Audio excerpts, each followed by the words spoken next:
할렐루야. 하나님 감사합니다. 또 4월달 시작했나 했나 했더니 마지막 이렇게 주일을 맞이하여 하나님의 전에 나와 또 이렇게 귀한 예배 드립니다. 또 이렇게 찬양을 통해 하나님께 영광을 돌립니다. 이 시간 부족한 종 또 하나님의 말씀을 들고 섰습니다. 성령님 역사하여 주옵소서. 예수님의 이름으로 기도드립니다. 아멘.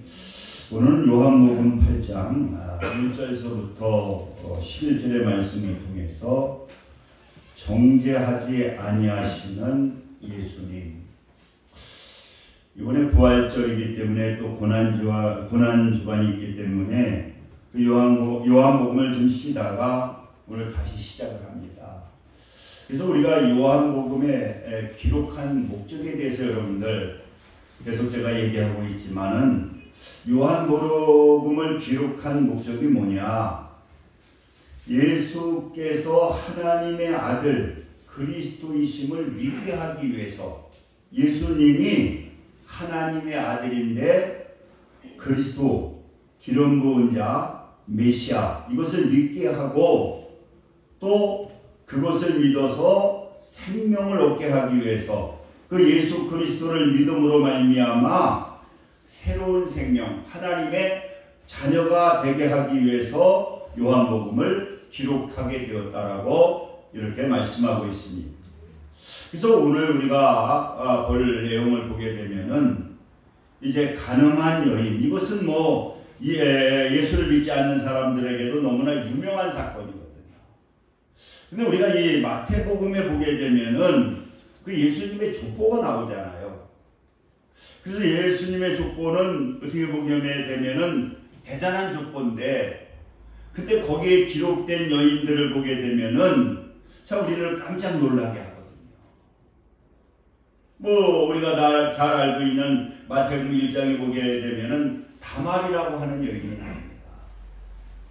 이 다말이라고 하는 여인은 어떤 여인이냐? 이 남편이 죽게 되었을 때에 시아버지를 유혹해가지고 자녀를 낳게 되는 어떻게 보면은 아주 못된 그러한 그 여자라고 볼 수가 있잖아요. 또 어떤 여자가 나오느냐고 하면은 이 밧세바라고 하는 그러한 또 여자가 나오게 됩니다. 이거 장군의 부인인데 아무튼 외도를 하게 되고 그리고 또 아이를 낳게 된 사람이 누구냐? 이 밧세바라고 하는 여인이거든요. 또 기생 그 라합이라고 하는 여자가 그 예수님의 족보에 들어가거든요. 이 기생은 뭐합니까? 이 몸 파는 여자거든요. 그러한 여자가 이 예수님의 족보에 들어가게 되고 또 루시라고 하는 여인 이분은 바로 불행한 여인인데 나중에 결혼하게 되고 예수님의 족보에 들어가게 되는데 이 사람은 또 이방 여인이거든요. 왜 이러한 분들이 예수님의 족보에 들어가느냐? 이 복음이라고 하는 것은 뭐냐? 특정한 나라의 복음이 아니라 모든 죄인들을 구원하시기 위해서 또 이스라엘 사람들만이 아니라 온 인류를 구원하시기 위해서 오신 분이 누구냐? 바로 이분이 예수님이라는 거예요. 그러니까 교회라고 하는 것은 의인 오라는 데가 아니잖아요. 의인 오라는 것이 아니라 죄인 오라고 하는 것이 교회고 그 죄인을 구원해서 이 하나님의 자녀로 회복시켜주는 것이 뭡니까? 그게 교회고 그리고 우리가 믿는 예수님이라는 거예요. 오늘 본문에 잡혀있는 이 여인을 보게 되면은 이 가늠하다가 현장에서 잡히게 되면은 어떻습니까? 그 돌을 던져서 돌을 통해서 돌에 맞아 그 여자를 이렇게 죽이거든요. 여러분 얼마나 이게 비참하고 두렵고 또 그 돌에 맞는 그 고통이라고 하는 것은 이루 말할 수 없는 거예요. 그 돌에 맞아 죽이는 것이 그 당시의 법인데 오늘 그 현장에서 잡혔기 때문에 이 여인은 죽을 수밖에 없는 거예요. 근데 왜 이 여인을 갖다가 이렇게 잡아왔느냐? 목적이 있었거든요. 바리새인들이, 사두개인들이 그 예수님을 잡기 위해 가지고 이제 그 시험하기 위해서 그 여인을 데려오게 된 거거든요. 그래서 오늘 이 본문의 말씀을 통해서 정죄하지 않는 예수님은 어떠한 분이시냐? 첫째로 우리가 생각할 수가 있는 것은 뭐냐? 예수님은 죄의 문제를 해결해 주신다는 거예요. 어떠한 죄의 문제도 예수님은 어떠한 분이시냐? 그 죄의 문제를 해결해 주시는 분이 누구냐? 그분이 바로 예수님이라는 거예요. 무슨 간음을 한 여인, 뭐 살인을 했다든지 모든 죄를 예수님은 어떠한 분이시냐? 그 죄의 문제를 갖다가 해결해 주시는 분이에요. 그래서 우리가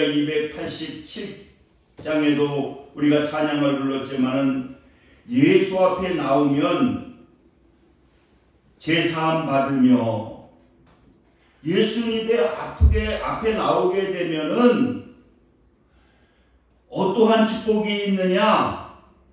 제사함을 받을 수 있는 그러한 축복이 우리에게 약속되게 된다라고 합니다. 여러분, 예수님이 어떤 분이십니까? 이거는 하나님이신데 하나님의 아들이시고 이분은 누구냐? 그리스도라는 거예요. 그래서 마태복음 1장 21절에도 보니까 그가 자기 백성들을 그들의 죄에서 구원할 자이십니다.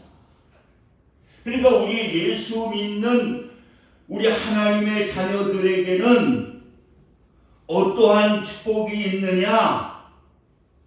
이 죄의 문제를 해결받음을 통해서 우리는 지옥에 가지 아니하고 우리는 사망에 이르지 아니하고 죄의 문제가 해결됨으로 말미암아 우리는 하나님의 자녀로 회복되게 되고 종국에는 천국이 약속되는 그러한 축복을 우리는 받게 된다라고 합니다. 여러분, 우리가 이 주일날 예수 앞에 나오게 되면은 우리가 어떠한 잘못을 했다 할지라도 우리가 하나님 앞에 마음의 머리를 숙이고 기도하게 될 때에 하나님께서는 우리의 죄를 용서해 주시고 우리에게 자유함을 주시고 우리를 축복해 주시기를 원하시는 분이 누구냐? 이분이 바로 예수님이다. 그러니까 우리가 이 주일마다 하나님의 전에 나와서 이 영적인 목욕탕에 와서 우리가 우리의 모든 죄를 갖다가 용서함을 받고 우리는 새 소망을 가지고 주님께서 주시는 기쁨을 가지고 우리가 이 새 출발하는 것이 뭡니까? 이게 주의 날이라는 거예요. 이렇게 예수님의 앞에 나오게 되면은 예수님은 어떤 분이냐? 우리의 죄의 문제를 해결해 주시는 어떠한 사람도 어떠한 의도 해결하지 못했지만은 예수님은 우리의 죄의 문제를 해결해 주시는 분이 누구냐? 이분이 바로 예수님이라는 거예요. 그리고 두 번째로 예수님은 어떤 분이냐? 예수님은 정죄하지 아니하고 용서하시고 사랑하시는 분이라는 거예요. 예수님은 정죄하지 아니하시는 분이라는 거죠. 오늘 10절 8장 10절에 보게 되면은 어떠한 말씀을 하고 계십니까? 8절에 예수께서 일어나사 여자 외에 아무것도 없는 것을 보시고 이르시되 여자여 너를 고발하던 그들이 어디 있느냐? 너를 정죄한 자가 없느냐? 대답하되 주여 없나이다. 예수께서 이르시되 나도 너를 정죄하지 아니하노니. 그러니까 예수님은 어떤 분이냐? 정죄하시는 분이 아니라 용서해 주시고, 용서해 주셨으면 기억하지도 아니하고 우리를 사랑하시는 분이 누구냐? 바로 예수님이라는 거예요. 그래서 율법은 뭡니까? 바리새인들은 율법을 통해서 정죄하는 데 사용하지만은 우리 예수님은 어떤 분이냐? 정죄하시는 분이 아니고 용서하시고 사랑하시는 분이 누구냐? 이분이 바로 예수님이라는 거예요. 요한복음 3장 17절에도 보니까 하나님이 그 아들을 세상에 보내신 것은 세상을 심판하려 하심이 아니라 그로 말미암아 세상의 구원을 받게 하려 하심이라. 그러니까 예수님은요, 이 세상을 정죄하러 오신 것이 아니에요. 용서하시고 그리고 사랑하시기 위해서 예수님은 이 땅에 오셔서 우리를 정죄하지 아니하고 우리의 죄를 위해서 십자가에 돌아가시고 그리고 우리의 모든 죄를 용서해 주시고 우리를 사랑하신 분이 누구냐? 바로 예수님이시라는 거예요. 여러분, 이 베드로에게 예수님께서 너 뭐 무슨 일 열심히 했느냐 그거 물어보지 않잖아요. 예수님은 뭐 하시기를 원하느냐고 하면은요, 사랑하시기를 원하는 거야. 할렐루야. 여러분, 그러니까 여러분, 이 결혼식이 축복이잖아요. 이번에 우리 이한상 집사님, 김양희 집사님 보니까 그냥 화나시더라고요. 근데 깜짝 놀란 것은 신부 대기실에 갔더니 윤이라고 하는 청년을 찾을 수가 없어.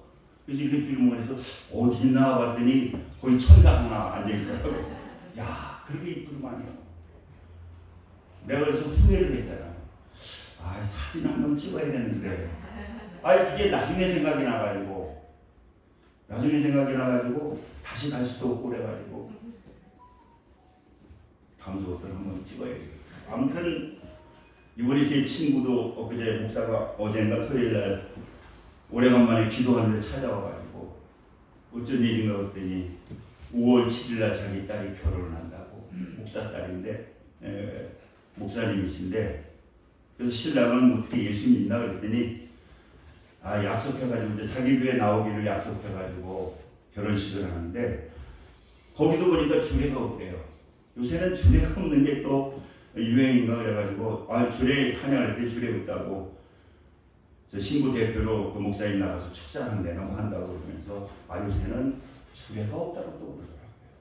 아무튼 그 예수님은 어떠한 분이시냐고 하면은 우리를 정죄하지 아니하시고 용서하시고 뭐 하시기를 원하시느냐? 사랑하기를 원하시는 거예요. 할렐루야. 그래서 여러분, 예수님이 이거 물어보잖아. 어떤 계명이 제일 크냐? 그랬더니 예수님은 뭡니까? 하나님을 사랑하고 가장 가까운 내 이웃을 내 몸같이 사랑하는 것이 뭐냐? 그게 가장 큰 계명이라는 거예요. 그러니까 여러분, 계명을 지키는 게 뭡니까? 가장 옆에 있는 내 아내를 뜨겁게 사랑하고 내 남편을 뜨겁게 사랑하고 내 자녀를 뜨겁게 사랑하고 또 내 부모를 뜨겁게 사랑하고 그리고 이렇게 신앙생활하면서 또 우리 성도들끼리 뜨겁게 아가페적인 사랑하려는 것이 뭐냐? 이게 가장 큰 계명이라는 거예요. 할렐루야. 이게 교회는 뭡니까? 이게 가정이라는 거예요. 가정은 어떻습니까? 정죄하는 게 가정이 아니잖아요. 정죄하는 게 가정이 아니라 덮어주는 게 가정이에요. 그리고 강한 사람이 봉사하는 것이 뭡니까? 그게 가정입니다. 왜 가정이 행복하냐? 그 안에 주님의 사랑이 있기 때문에, 주님께서 주시는 사랑이 있기 때문에 이 가정이 행복한 거라는 거예요. 그러니까 예수님은 우리에게 어떠한 계명을 주셨습니까? 계명 중에서 가장 큰 계명이 뭡니까? 그게 사랑의 계명이라는 거예요. 우리 예수님은 어떤 분이시냐? 정죄하지 아니하고 용서하고 사랑하시는 분이라는 거예요. 오늘 본문에 나와 있는 그 불쌍한 여인, 만약에 모세의 율법을 통해서는 돌로 그 자리에서 으스러져서 고통을 받으며 죽을 수밖에 없는 그 죽음의 공포에서 벌벌 떨고 있는 그 여인을 예수님은 어떻습니까? 정죄하지 아니하고 용서하시고 사랑하신 분이 누구냐? 이분이 예수님이에요. 우리도 그러한 사랑을 가지라고 하는 거예요. 그래서 여러분, 예수님은 항상 그러지만 비판하지 마라, 판단하지 마라. 그건 누가 가지고 있는 거냐? 하나님이 가지고 계신 거예요. 용서하고 뭐하라? 사랑해라. 마지막으로 예수님이 오신 목적이 뭐냐? 예수님은 뭐냐? 예수님은 예수를 만난 우리들에게 새로운 삶을 살기를 원하시는 분이 예수님이라는 거예요.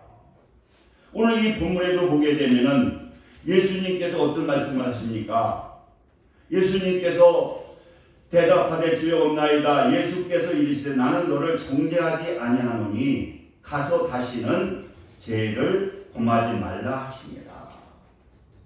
내가 정죄하지 않는다는 것은 뭐냐고 하면은요, 용서하는 것보다 더 한 단계 위라는 거예요.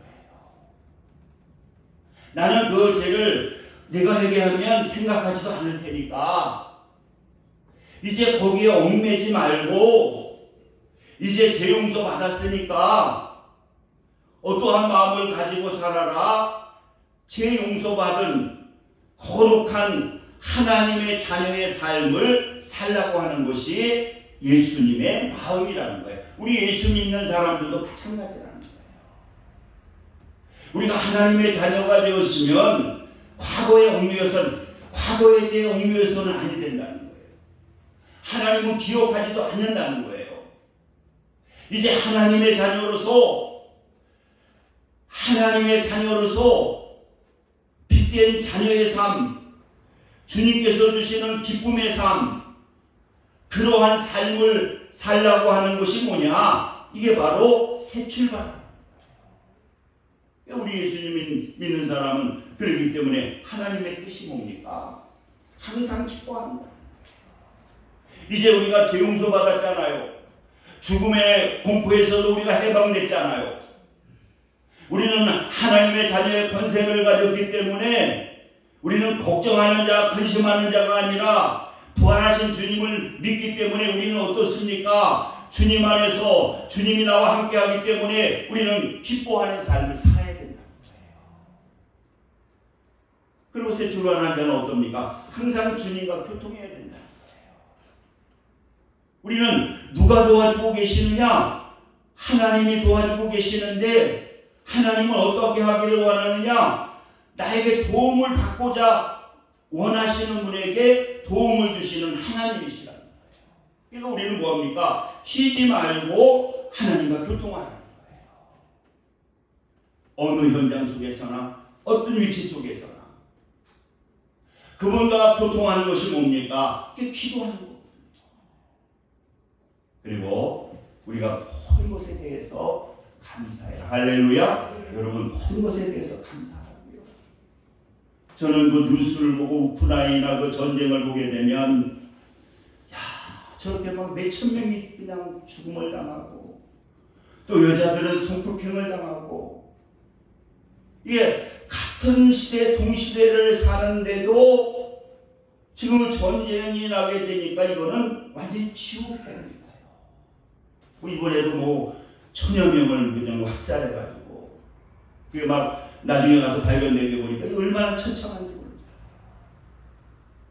우리도 기도해야 되지만은 참 이 모든 것에 대해서 이 한국에 태어난 것도 감사하고 또 여러분 우리가 이렇게 예배 드릴 수 있는 것도 감사하고 그러니까 모든 것, 좋은 거 나쁜 거 모든 것들에 대해서 주님이 함께 하시기 때문에 감사하게 되면은 하나님은 그 모든 것을 무엇으로 만들어 주시느냐? 축복으로 만들어 주시는 거예요.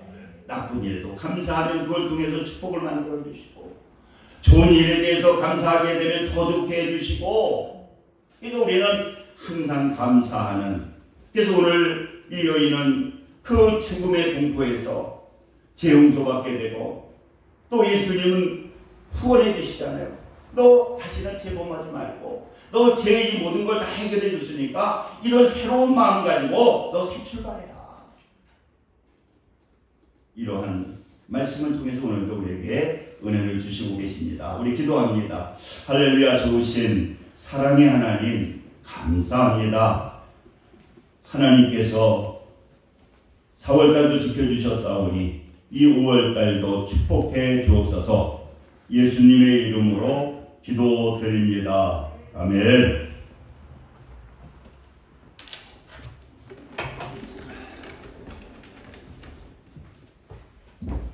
찬송가 408장 들으시면서 준비하신 내용을 하나님께 드리겠습니다.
주시겠습니다.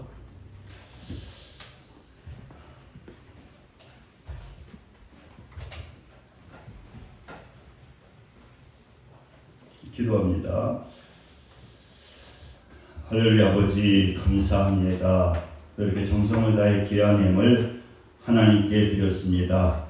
하나님께서 기뻐 받아주시고 넘치는 은혜로 축복하여 주옵소서.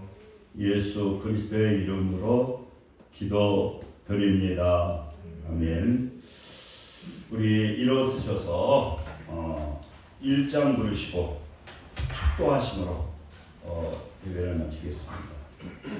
그리고 아마 떡을 하신 것 같아요. 저기에서 결혼, 우리 유민 청년아들 결혼 잘했습니다. 그 떡을 먹었습니다. 1장 부르시고 축도하심으로 예배를 마치겠습니다.